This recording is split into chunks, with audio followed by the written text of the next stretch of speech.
गुंडे, आतंकवादी, देशद्रोही, ये सब किसने कहा? जब ये सब कह रहे थे तो क्या हुआ? प्रधानमंत्री जी चुप क्यों थे? बल्कि उन्होंने आंदोलनजीवी शब्द बोला। जब किसानों की हत्या हो रही थी, जब किसानों को मारा जा रहा था, जब लाठियां बरसाई जा रही थी, जब उनको गिरफ्तार किया जा रहा था, तो कौन कर रहा था? आपकी ही तो सरकार कर रही थी। आज आप आकर कह रहे हैं कि एक कानून आप रिपील करेंगे, तो हम कैसे भरोसा करें? हम आपकी नीयत पे कैसे भरोसा करें? सब स्पष्ट है, सामने है देश के। मुझे खुशी इस बात की है कि ये सरकार समझ गई है कि इस देश में किसान से बड़ा कोई नहीं है।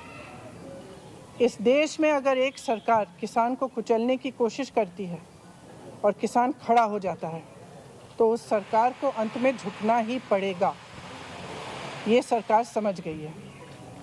इस बात पर मुझे खुशी है और मैं कहना चाहती हूँ कि जो किसान शहीद हुए इस पूरे आंदोलन में, कई किसानों के परिवारों से मैं पिछले पूरे साल में मिल रही हूँ, मैं मिली हूँ, मैं उनका दुख समझती हूँ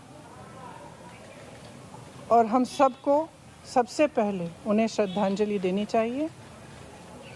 अगर सरकार सचमुच सीरियस है तो उनके लिए जो कार्रवाई होनी चाहिए, ख़ास तौर से जो लखीमपुर खीरी में हुआ, उस पर जो कार्रवाई सही ढंग से होनी चाहिए वो करनी चाहिए।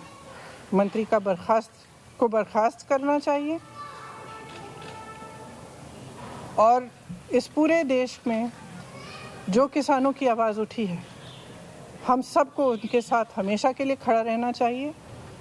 किसान की बहुत समस्याएं हैं, आज हर तरफ से मजबूर है, हर तरफ से वो कर्ज में डूबा हुआ है।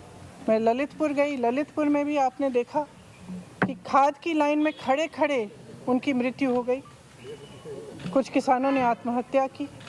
तो किसानों की जो समस्या है, जिसके लिए किसान आंदोलन कर रहे हैं, उसको ठीक तरह से समझना, उनकी समस्याओं को ठीक तरह से सुलझाने का कर्तव्य हम सबका है। मैं ये भी कहना चाहती हूँ कि मुझे खुशी है कि जितने भी विपक्ष के दल हैं, सब ने पूरी तरह से समर्थन किया इस आंदोलन का और किसान डटे रहे। हमारे भाई बहन जो दिल्ली के बॉर्डर पे भी थे और तमाम प्रदेशों में, सब डटे रहे और बहिणाबाईंची जात्यावरची ओवी म्हणजे